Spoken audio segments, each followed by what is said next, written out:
नमस्कार साथियों, आप सभी का स्वागत है। मॉक टेस्ट नंबर आज हमारा है जी 79 मॉक टेस्ट में हम लगाएंगे 10 बेहतरीन क्वेश्चन जो आपके यू पुलिस कांस्टेबल के एग्जाम के लिए बहुत ही महत्वपूर्ण और एक्सपेक्टेड ऐसे क्वेश्चन आपको देखने को मिलेंगे।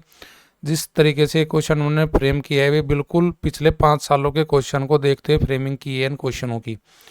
तो पहला क्वेश्चन बनाते हैं। देखो, एक वर्ताकार पार्क है जिसे बनाने का प्रस्ताव किया जाना है और उस जिसका क्षेत्रफल 16 और 12 मीटर के व्यास के दो वर्ताकार पार्क के क्षेत्रफलों के योग के बराबर है। तो नए पार्क का अर्धव्यास बताना है, यानी कि उसका आर बताना। हमारे पास सर्किल नुमा पार्क है दो। पहले दोनों पार्कों का 16 और 12 व्यास के जो है उनकी आर निकाल लेते हैं। जिसकी 16 मीटर का व्यास है उसकी आर कितनी हो जाएगी जी? 16 को भाग करेंगे 2 से तो ये हो जाएगी 8 आर। और जी जिसकी 12 का व्यास है उसकी आर हो जाएगी जी आपकी 6। तो यानी कि 8 मीटर आर पहले के, दूसरे की 6। तो यहाँ पे पाई आर स्क्वायर का फॉर्मूला लगा के हम की आयतन क्षेत्रफल निकाल लेते हैं। तो पाई 8 का स्क्वायर करेंगे, आर की वैल्यू यहाँ पे 8 रखेगा तो 8 का स्क्वायर हो जाएगा 64, यानी कि पहले वाले का क्षेत्रफल है 64 पाई। और दूसरे का जो हो जाएगा हमारे पास वो हो जाएगा जी यहाँ पे 64 पाई। कैसे आया? आर का स्क्वायर यानी कि 8 का स्क्वायर और पाई की वैल्यू यहीं रखी, तो यानी कि 64 पाई पहले वाले का वर्त का क्षेत्रफल और दूसरे यहाँ पे आर रखेंगे 6 का स्क्वायर कितना हो जाएगा जी 36 पाई। तो पहले वर्त का 64 पाई क्षेत्रफल है, दूसरे का 36, दोनों का जोड़ हो जाएगा 100 पाई। और 100 पाई जो क्षेत्रफल है वो बड़े आयत का है क्षेत्रफल, यानी कि आयत नहीं सॉरी वर्ग वर्त का। उसा मानता हूं मैं पाई आर का स्क्वायर, यानी कि मुझे आर कैपिटल आर की वैल्यू निकालनी। तो पाई से पाई कैंसिल होगी। आर का वैल्यू निकालने के लिए मुझे क्या करना पड़ेगा?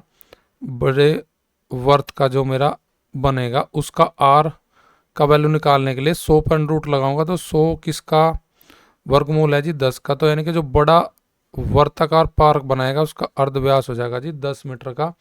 और 10 मीटर के लिए मेरे पास ऑप्शन हो जाएगी जो ऑप्शन ए। नेक्स्ट क्वेश्चन दिया है, घन का किनारा 8 सेंटीमीटर है यदि इसमें संभावित बड़े से बड़ा लंबवर्तीय शंकु काटा जाता है तो शंकु का आयतन ज्ञात कीजिए। देखो जी, कोई घन है, मेरा घन है, उसका किनारा यानी कि प्रत्येक भुजा का माप दे रखी जी आर। प्रत्येक किनारा उसका आर है, लंबाई चौड़ाई ऊंचाई यानी कि आर आर आर और जी आर। तो यानी कहना मीन्स ये होगा कि उसकी जो एच होगी लंबवर्तीय शंकु की वह 8 सेंटीमीटर के बराबर होगी। लेकिन उसका जो वर्त लंबवर्तीय वर्त शंकु का जो व्यास होगा वो भी किसके बराबर होगा जी 8 सेंटीमीटर के। अब मुझे अगर इसमें से मैं शंकु काट रहा तो अब मैं एक बार शेप में बनाकर दिखा देता हूँ आपको शंकु। तो ये लंबवर्तीय जो उसकी हाइट होगी एच यस के किनारे के बराबर होगी और जो उसका डायगोनल होगा वो आर के बराबर होगा। तो उसकी रेडियस, किसकी शंकु की रेडियस यानी कि त्रिज्या अगर मैं ए मानता हूँ तो ए की वैल्यू उसकी रेडियस के लिए किसकी शंकु के लिए उसकी वैल्यू हो जाएगी आर बटे 2। अब मुझे शंकु का आयतन निकालना। आयतन का फॉर्मूला शंकु का होता है 1/3 पाई आर स्क्वायर एच। तो एच का मान मेरा आर है, ए यानी कि रेडियस का मान है 1 आर बटे 2। तो यहाँ से वैल्यू पुट कर लेता हूँ मैं इसमें सवाल में, सूत्र में। तो मेरा आंसर बन जाएगा, पाई मुझे दिया है, पाई में वैल्यू नहीं रखता कि ऑप्शन पाई के साथ दी गई है। तो आर बटे 2 का स्क्वायर यानी कि उसकी त्रिज्या बेलन की, और एच का मान मेरा आर हो जाएगा। तो आर स्क्वायर और आर दोनों गुना करेंगे तो ये आर की पावर हो जाएगी 3। 2 का मान हो जाएगा 2 का स्क्वायर करके 4 और 4 गुना करेगा 3 में, तो 4 तिया 12। तो यानी कि ऊपर मेरे लिए रह जाएगा 1/4 तिया 12 और जी पाई, यानी कि ओवरऑल मेरा जो आंसर आएगा वो आएगा 1/2 पाई आर की क्यूब। 1/2 पाई आर की क्यूब मुझे किस ऑप्शन में दिया आंसर? ऑप्शन 2 में दिया है। क्वेश्चन नंबर 3, 13 की पावर 50 को 14 से भाग देने पर शेषफल क्या प्राप्त होगा जी? अब 13 की पावर 50 को हम इस तरीके से भी लिख सकते हैं भाई, अब भाई 14 माइनस 1 की पावर होल पावर 50। तो यहाँ पे अगर मैं इस तरीके से इसे भाग करता हूँ 14 से, तो यहाँ 14 से 14 की वैल्यू कैंसिल हो जाएगी, तो माइनस का 1 की पावर 50 इसको 14 भाग नहीं करेगा, तो यानी कि ये माइनस का 1 की पावर 50 को हम खोल लगे, ये मेरा क्या बच जाएगा, रिमाइंडर। घात सम में तो यानी कि माइनस की वैल्यू किस में आएगी, लिखट के प्लस में, तो यानी कि मेरा जो आंसर आएगा वो आएगा ऑप्शन सी से आएगा, कौन सा, 1। क्वेश्चन नंबर 4 मुझे दिया गया है, एक्स की वैल्यू दी गई 3 प्लस अंडरूट 8 हो तो 3 का पावर एक्स का पावर 3 प्लस 1 बटे एक्स की पावर 3। तो देखिए यहाँ पे मैं सबसे पहले इस क्वेश्चन को करने के लिए क्या करता हूँ कि पहले इसकी वैल्यू फाइंड कर लेता हूँ मैं, 1 बटे एक्स प्लस 1 बटे एक्स की का वैल्यू क्या बनेगा।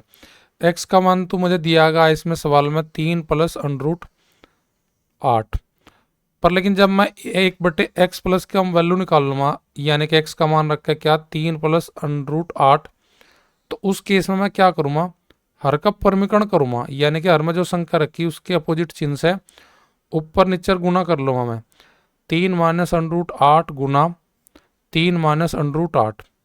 तो यहाँ पे मेरा क्या वैल्यू बनेगी भाई, एक गुना करेगा सेम रहेगा, 3 माइनस अंडरूट 8, 3 की 3 में गुना करो, ये 3 तिया 9, अंडरूट 8 के 8 में गुना करेंगे तो अंडरूट हट जाएगा, तो माइनस का 8, तो यानी कि मेरे पास जो वैल्यू बचेगी 1 बटे एक्स के लिए बचेगी 3 माइनस अंडरूट 8, तो प्लस 3 माइनस अंडरूट 8 में यहाँ पे रख देता हूँ, उनको जोड़ता हूँ तो अंडरूट 8 प्लस माइनस होने के कारण कट जाएगा, 3 और 3 जुड़ के हो जाएगा मेरे पास क्या, 6। तो x प्लस 1 बटे एक्स बराबर मेरा किसका हो जाएगा जी, 6 के।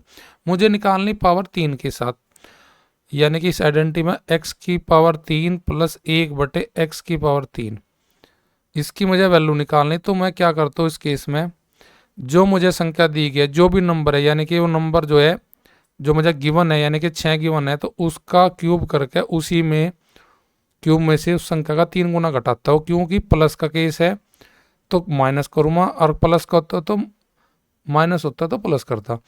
तो यहाँ पे मैं क्या करूँगा, 6 का घन माइनस 3 गुना 6, 6 का घन 216, 36 18, 216 18 का जो अंतर होगा मेरा आंसर होगा वो होगा जी 198। 198 के लिए मेरे पास ऑप्शन है जी option C, option B, sorry second. Next question, एक समांतर चतुर्भुज पैरेललोग्राम दिया गया है, उसकी दो आसन भुजा दी गई है 74 और 40, उसका एक विकर्ण दिया गया 102। तो समांतर चतुर्भुज का क्षेत्रफल ज्ञात कीजिए। समांतर चतुर्भुज जिसकी आमने सामने की भुजा बराबर होती है, पर लेकिन आमने सामने की भुजा तो आयत की बराबर होती है। आयत और समांतर चतुर्भुज में अंतर क्या होता है कि आयत के प्रत्येक कोण 90 डिग्री का होता है, समांतर चतुर्भुज का नहीं होता।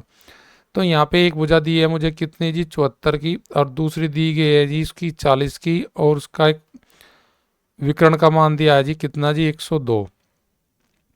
तो यहाँ से मैं एक ये त्रिभुज मेरा क्रिएट होगा, ये त्रिभुज क्रिएट होगा, यहाँ से मैं एक त्रिभुज का वैल्यू निकालता हूँ, तो उसका डबल करने के बाद मेरा पूरा समांतर चतुर्भुज का क्षेत्रफल के लिए वैल्यू पता लग जाएगी। तो यहाँ पे मेरे पास जो त्रिभुज क्रिएट हुआ वो त्रिभुज क्रिएट हुआ जी किस किस लंबाई का, अगर एक की तो लंबाई 74 है, एक की 40 है, और एक की है जी 102। तो विषमबाहु त्रिभुज का क्षेत्रफल का यहाँ फॉर्मूला लगा के मैं सवाल को बनाता हूँ। विषमबाहु त्रिभुज का क्षेत्रफल का फॉर्मूला होता है, पहले तीनों भुजाओं के योग का आधा निकाले, यानी कि अर्ध परिमाप निकालने के बाद उसके बाद अर्ध परिमाप रूट में लेकर अर्ध परिमाप कर भुजाओं का अंतर का गुना, यानी कि s इंटू एस माइनस ए, एस माइनस बी, और जी एस माइनस सी, एस माइनस सी, ये मेरे पास फॉर्मूला होता है विषमबाहु त्रिभुज का। तो एस का मान निकालने के लिए मैं क्या करूँगा, 74 प्लस 40 और प्लस करूँगा साथ में 102, इन तीनों का जोड़ हो जाएगा 74 40 114, 114 और 102 हो जाएगा 216, 216 का हाफ करूँगा तो हो जाएगा कितना जी 108। 108 यहाँ पे रखता हूँ सेमी परिमाप का, सेमी पेरीमीटर, और यहाँ पे 108 में से पहले 74 घटाता हूँ, तो 108 में 74 का अंतर लेता हूँ, तो कितना बनता है मेरे पास, वो बनेगा जी मेरे पास 108 में 34 आ जाएगा। और जी पेयर घटा तो 40 108 में से, तो यहाँ पे आ जाएगा 140, सॉरी 40 और 108 का अंतर 68। फिर घटाता हूँ जी मैं 102 108 में से, यहाँ पे आ जाएगा जी 6। तो ये मेरा अंतर आएगा। अब मैं इनका फैक्टर करूँगा ऐसी संख्या में जो उनका कॉम्बिनेशन बन के बाहर निकल जाए। 36 तिया 108 और जी 34 को नहीं रखूंगा, 68 का कर दूंगा मैं 2 गुना 34, 68 के फैक्टर कर दूंगा 2 गुना 34। और जी 6 मेरे पास यहाँ है, 6 पे यहाँ रख दूंगा गुना 6। तो 6 को तोड़ सकता हूँ मैं किस में जी, 2 गुना 3 में। 6 को तोड़ सकते हो 2 गुना 3 में। देखिए 36 बाहर निकला रूट से, 6 लेगा आएगा, 3 का पेयर यहाँ पे बन गया, 3 भी आउट होगा, और 2 का भी पेयर बन गया, ये भी आउट हो जाएगा। तो 2 का भी पेयर निकलेगा बाहर और 3 भी निकलेगा और 34 भी निकलेगा। सारी संख्या बाहर निकल जाएगी रूट से जो पेयर में है। तो 6 दूनी 12, 12 की गुना करेंगे 3 में 36, अर्थात 34 गुना 36 जो होगा मेरा इसका विषमबाहु त्रिभुज का क्षेत्रफल होगा। 36 और 34 की गुणा कर लेते हैं हम, तो 6 चौक 24 का 4 का हासिल लग गए 2, 36 18 18 12 30 30 और जी मेरा हासिल था 2, 30 और 2 32, 3 तिया नहीं गुना में कुछ शायद यहाँ मिस्टेक ना हो जाए, इधर साइड में कर लेता हूँ मैं। 34 गुना 36, देखिए गुना करते हैं, 6 चौक 24 का 4 का हासिल लग गए 2, 36 18 4 तिया 12 12 18 हमारे पास हो गए 12 18 30 और 2 32 हासिल 3, 3 तिया 9 9 और 3 12, यानी कि 1224 सेंटीमीटर स्क्वायर मेरा क्षेत्रफल आ जाएगा इसका त्रिभुज का। इसका जो क्षेत्रफल आएगा वो आएगा 1224 वर्ग सेंटीमीटर। अब इसका अगर 1224 है त्रिभुज का क्षेत्रफल, तो इसका भी मेरा क्षेत्रफल कितना होगा जी, 1224 ही होगा। अगर मैं इसमें 2 की गुना लगा देता हूँ इस त्रिभुज के क्षेत्रफल में, तो फिर मेरे पास किसका क्षेत्रफल आ जाएगा जी, समांतर चतुर्भुज का। तो यानी कि 1224 का जो डबल करूँगा वो हो जाएगा मेरे पास कितना जी, 2448। 2448 मेरा किसका क्षेत्रफल आएगा, ये समांतर चतुर्भुज का। तो 2448 मेरे पास कौन से ऑप्शन में दिया है जी, ऑप्शन सी में दिया है। तो ऐसे क्वेश्चन बनाने के लिए थोड़ा सा आपका फॉर्मूला बिल्कुल कंठस्थ होने चाहिए, फॉर्मूला पता होना चाहिए कि कौन सी आकृति के लिए क्या फॉर्मूला हमारा लगता है। क्वेश्चन 6, यदि एक सम बहुभुज का प्रत्येक बहिष कोण 18 डिग्री है, तो बहुभुज के भुजाओं की संख्या ज्ञात कीजिए।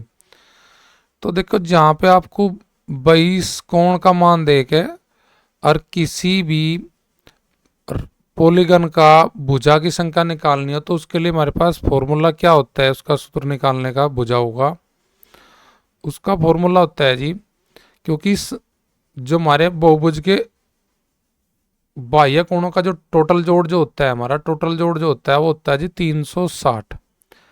360 डिग्री, और 360 डिग्री बटे बहिष कोण, यानी कि बहिष कोण का मान कितना मेरे पास जी, 18 डिग्री।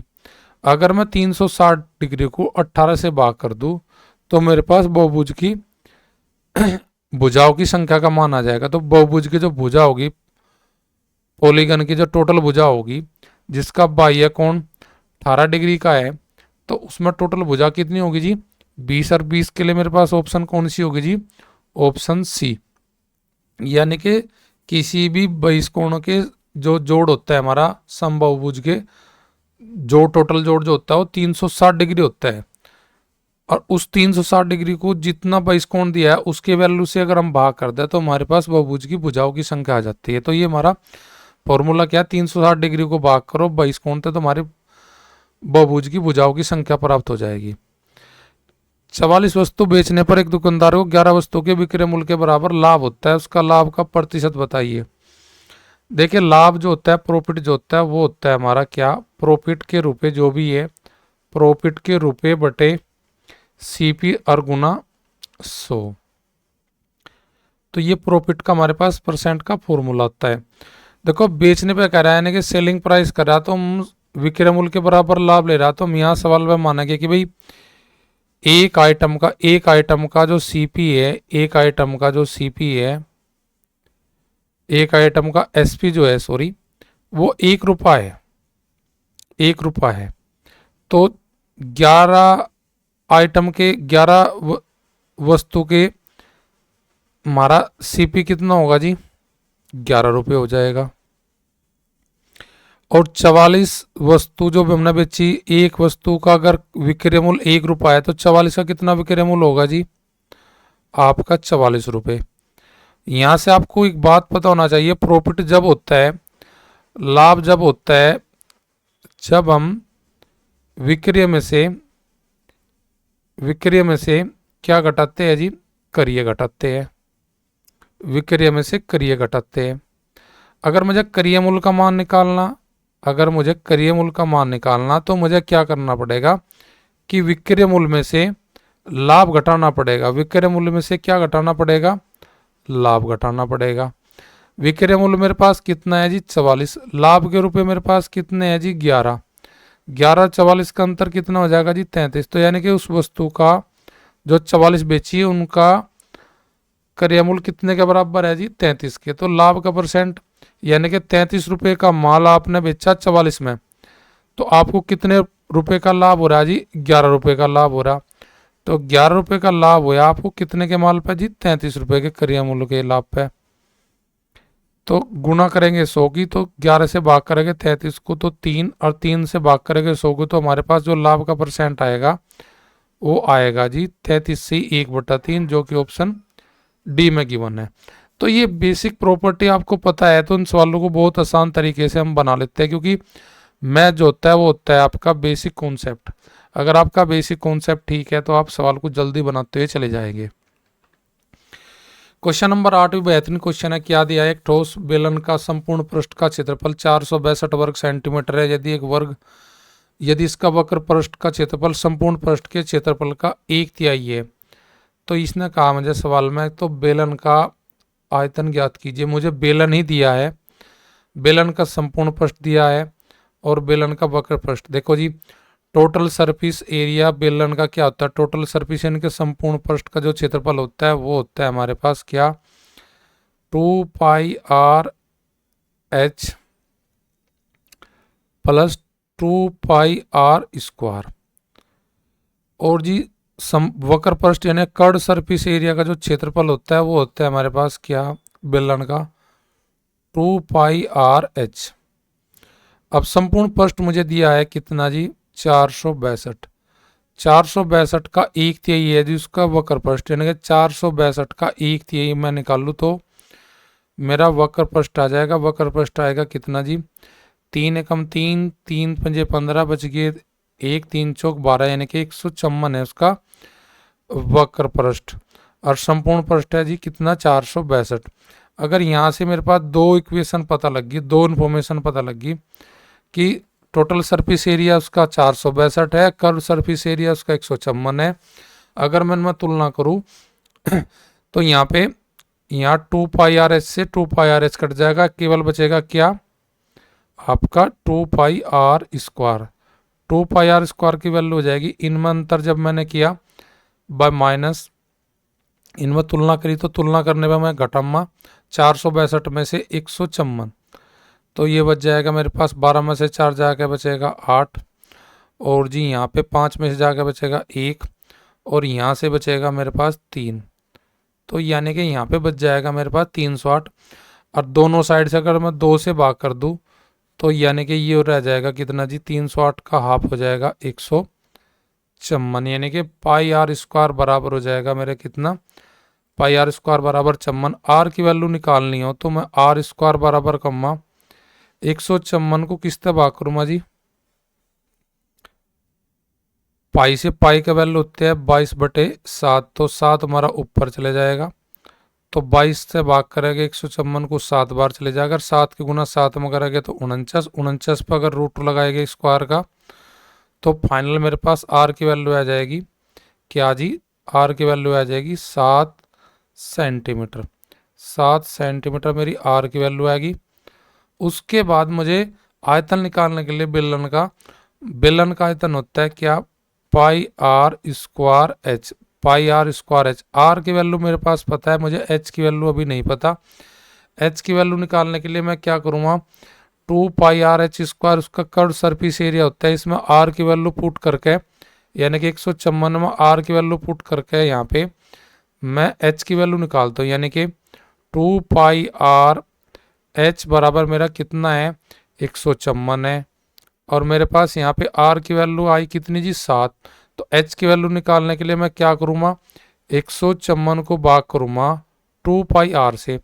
2 से 2 पाई आर का मतलब 2 गुना 22/7, 7 ऊपर चले जा घूम के। और जी आर मेरे पास वैल्यू है, जब मैं 2 पाई आर से भाग करूँगा से 2 गुना 22/7 ऊपर चला घूम के, फिर आर फिर मेरे पास 7 है। तो जी अब मैं से एच की वैल्यू निकालने के लिए सोल्व कर लेता हूँ। 7 से 7 कैंसिल, और जी यहाँ पे 22 सत्ते हो जाएगा 154।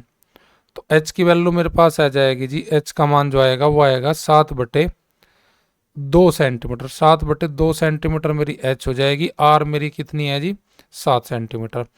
अब यहाँ फॉर्मूले में वैल्यू टेक लेता हूँ, मेरा आंसर हो जाएगा 22/7 गुना आर मेरी 7 है, 7 गुना 7, और एच की वैल्यू आई मेरी 7/2।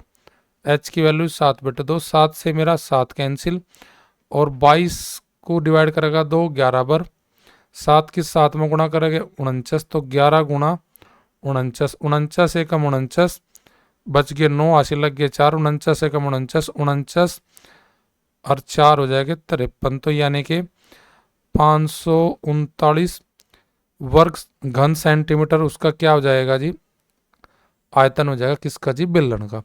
तो क्वेश्चन ठीक था, थोड़ा बेसिक नॉलेज मांग रहा था, तो बेसिक नॉलेज के लिए तो आपको थोड़ा डिटेल में ही करना पड़ेगा क्वेश्चन को।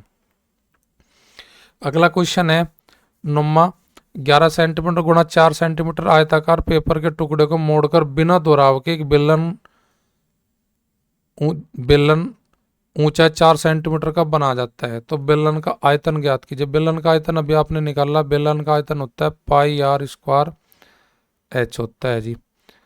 अब यहाँ पे मुझे ये आयताकार शीट है, इसे फोल्ड करूँगा। फोल्ड करने के बाद इसने कहा कि आयत की जो शीट है वो 11 सेंटीमीटर और 4 सेंटीमीटर की माप ली हुई है। अब उसकी ऊंचाई जो है बेलन की वो 4 सेंटीमीटर, तो यानी कि इसने जो फोल्ड किया है वो फोल्ड किया है इसकी ब्रेथ की, यानी कि जो आयत की चौड़ाई है उसकी साइड से फोल्ड किया है। तो फोल्ड करने के बाद क्या होगा, अब भाई हमारा जो 11 सेंटीमीटर है, ये 11 सेंटीमीटर जो घूमेगा, ये गोल गोल राउंड में 11 सेंटीमीटर घूमेगा, तो ये 11 सेंटीमीटर जो बन जाएगा बेलन का बन जाएगी क्या आया, परिधि, यानी कि एच का तो मान हो जाएगा बेलन का, उसने सवाल में दिया 4 सेंटीमीटर, और जो उसकी परिधि बनेगी गोल घुमागा वो 2 पाई आर, वो बन जाएगी आयत की लंबाई, यानी कि 11 सेंटीमीटर। यहाँ से मुझे एच की वैल्यू पता, आर की नहीं पता। आर की वैल्यू यहाँ से निकालता हूँ मैं, क्योंकि जो इसे फोल्ड करेगा तो ये 11 जो सेंटीमीटर है जो गोल घुमागा इसके 4 सेंटीमीटर के ऐसे परिधि घुमाओगे जब हम ऐसे, तो ये 11 सेंटीमीटर ले जाएगा क्या, गोल गोल घूम के एक परिधि बना लेगा, यानी एक परिधि का मान हो जाएगा उसकी बेलन की 2 पाई आर का वैल्यू हो जाएगा 11 सेंटीमीटर। तो आर की वैल्यू निकालने के लिए मैं क्या करूँगा, 11 को भाग करूँगा 2 पाई से। 2 पाई का मतलब 2 गुना 22, और ऊपर चले जाएगा घूमगा मेरा 7। तो ये किसी से नहीं कटता होगा, तो ये सेम टू सेम 11 दूनी 22 और 7 कम 7, 7 2 दूनी 4, तो आर की वैल्यू आ जाएगी 7/4 सेंटीमीटर। अब बस आप आयतन निकालना इस फॉर्मूले में पुट कर लीजिए, पाई आर स्क्वायर की वैल्यू में इसका मान पुट करेंगे तो आपका फॉर्मूले का आंसर आ जाएगा। इसका पाई आर स्क्वायर, इसमें वैल्यू रख दो आर, तो इसकी वैल्यू रखोगे तो यहाँ पे वैल्यू हो जाएगी मेरी, पाई की वैल्यू नहीं दी है तो पाई का मान मैं रखूँगा 22/7 गुना आर मेरी कितनी है जी, आर होगी जी 7/4 गुना 7/4, स्क्वायर करूँगा 2 बार गुना करनी पड़ेगी स्क्वायर का मीन्स, और एच है मेरी जी 4 सेंटीमीटर की जी।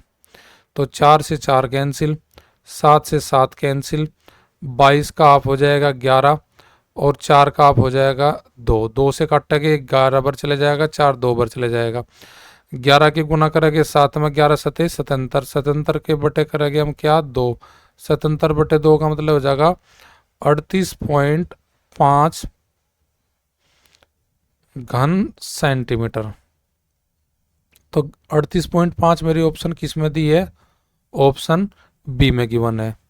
क्वेश्चन नंबर 10, एक पार्टी में 10 पुरुष है, यदि प्रत्येक इनमें से एक दूसरे से केवल एक बार हाथ मिलाता है तो हाथ मिलाने की कुल संख्या कितनी होगी। देखो हैंड शेक करने के लिए फॉर्मूला होता है n इंटू एन माइनस 1 बटे 2। टोटल व्यक्ति कितने हैं जी, यहाँ पे 10 है, 10 में से घटाएंगे 9 और गुना 9 गुना 10 बटे 2, तो 10 का आप हो जाएगा हमारे पास 5, और 5 के गुना करेंगे 9 में 9 पंजे 45, तो यानी कि टोटल कितने बार हाथ मिलेंगे वहाँ पे 45 बार। यानी कि हैंड शेक करने का जो हमारा होता है फॉर्मूला हैंड शेक, तो ये होता है हमारा हैंड शेक के लिए हाथ मिलाने का फॉर्मूला जो होता है वो ये होता है हमारा हाथ मिलाने का टोटल फॉर्मूला। अगर हमें निकालना है तो इसके लिए फॉर्मूला आप नोट कर सकते हो n इंटू एन माइनस 1। या फिर दूसरा तरीका भी है, जितने आदमी दे रखे उनमें से एक घटाओ 9, 9 में से एक घटाते जाओ 8, जोड़ो 8, 7 में से अब आप 9 से लेके 1 तक जितनी भी संख्या डिक्रीज में घटाते हुए चले जाओ, जोड़ते ना, ऐसे भी हमारा आंसर आ जाएगा 5 4 प्लस 3 प्लस 2 प्लस 1 प्लस ये जोड़ लगे तो फिर भी हमारा जोड़ कितना आएगा 45।